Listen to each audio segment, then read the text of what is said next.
I'm sorry you couldn't attend one of the orientation sessions, or I suppose maybe you did attend one of the orientation sessions and you're a glutton for punishment and came back for more. But I'm going to walk you quickly through what we discussed in the orientation session so that you feel like you've got a great chance to compete in IdeaWF as well as anybody else.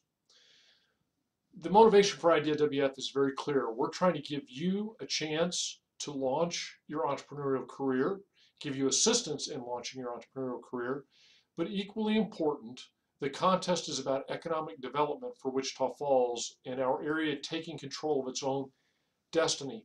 Let me explain for just a minute this idea of economic development. In the sessions, I pointed out that there have been several new restaurants that have opened in town in the past 12 months. And I've asked people, what impact did those restaurants have on the economic development of our city? Did it bring competition to the restaurant industry? Yes. Did it give us more choices? Yes. And those are wonderful things. Did it economically develop our area? And my answer is not really. Because what happened, those new restaurants didn't bring new money into Wichita Falls. What they did was they gave people that were in this area new places to spend their money, which means probably some of the existing restaurants got a little bit less. And so IdeaWF is about bringing new money in, and you're going to see that reflected. Notice in the bottom of the slide it talks about imagine, that's where you are. You have an idea. Design, that's about designing your business through writing the business plan. Then we want you to engage and act. This contest is not about pretty business plans. It's about businesses that get off the ground, grow, create jobs, and create wealth for you and our city. What the contest is it gives structure to what you can always do, and it gives some wonderful prizes in the process. So we give you some tools and training on how to write an executive summary, how to write a business plan, how to pitch that plan. And then you walk through this process, or walk out of this process, and you have a good business plan ready to execute. And if you have to raise money, you have the ability to do that. Very importantly, part of what you get in this process is feedback.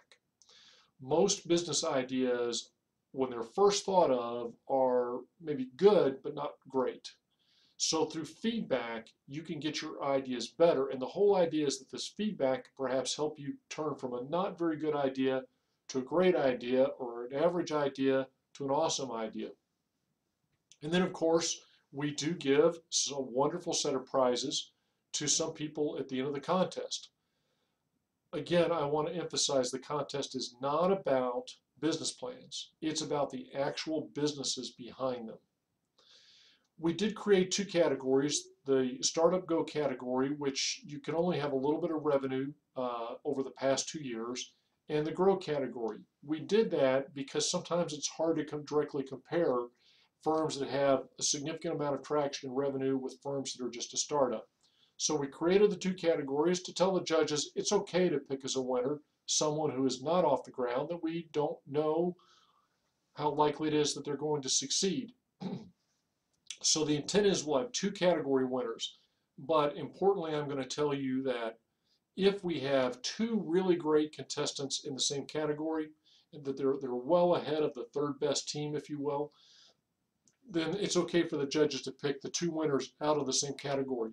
Hopefully that won't happen, but if it does, we're interested in putting our money behind the very best businesses.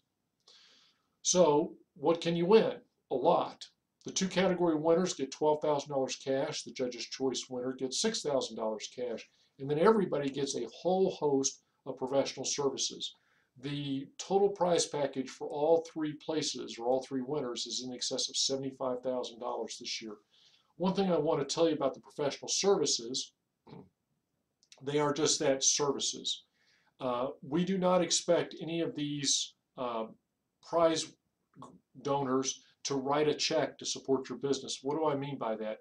Let's say that you go to the lawyers and you decide you want to create an LLC. Well, there is a state filing fee with the state of Texas. It's a little over $300.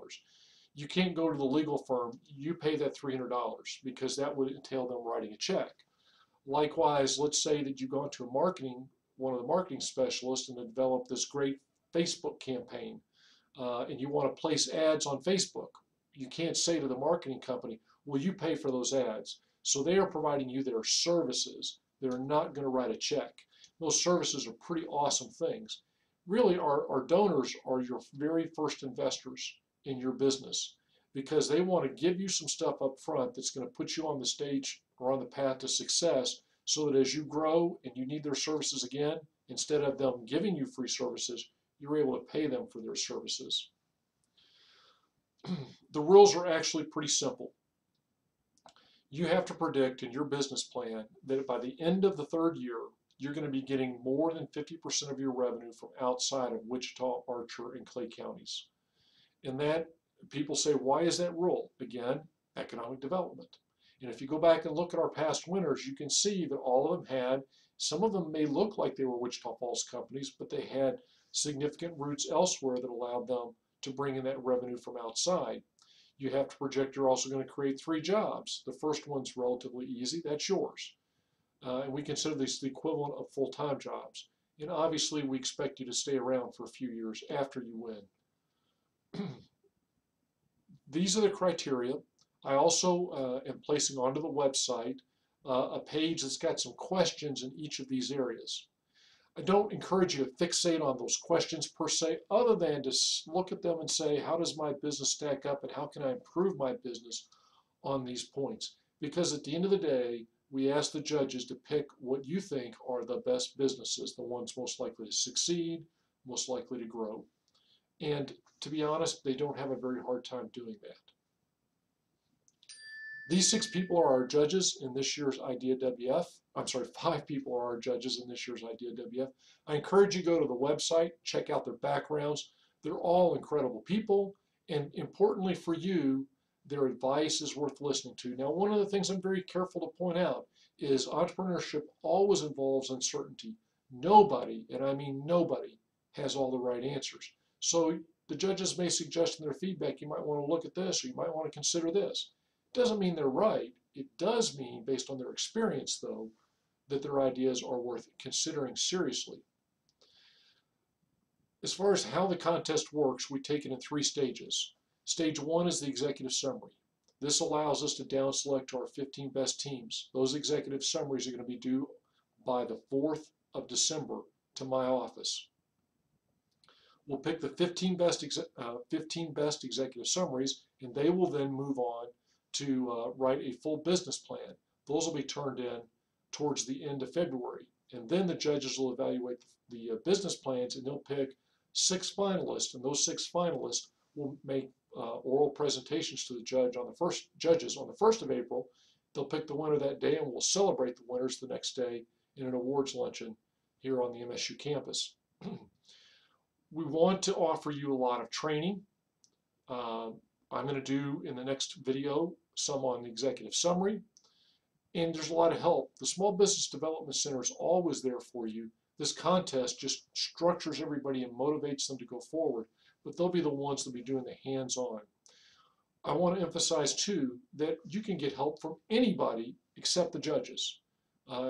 In the face-to-face orientation sessions, I said if you can go to Dallas and get Mark Cuban to be one of your advisors and help you write your business plan, hey, that's perfectly fair. Of course, if Mark Cuban is writing your business plan and believes in it, I think he's got enough spare change to take care of all your financial needs. We do charge a $100 application fee. The reasons for that are twofold. One is it allows the Lilani Center to have a small amount of income for all of the time that we invest. But the second is really more important, and it's the concept of skin in the game. There are going to be a lot of people who are going to spend time working with you and critiquing your business plan, the Small Business Development Center and the judges. If you are so proud of your idea that you're willing to go to all these people and say, I think this is a winner, get behind me, pick me, then you ought to have some skin in the game too, and that's that $100 entry fee. If you don't think your idea is worth $100, then why would you expect anybody else to spend a lot of time with it? When you enter the contest, the way you do that is by bringing a signed application form, a check or cash for $100, and 6 copies of your executive summary here to the 2nd floor of the Dillard College of Business to the Lilani Center. And then you already know where the website is because that's where this video is. We think it has a lot of information. That's about the contest. Click on the next video and we're going to talk about how to write a winning executive summary. See you then.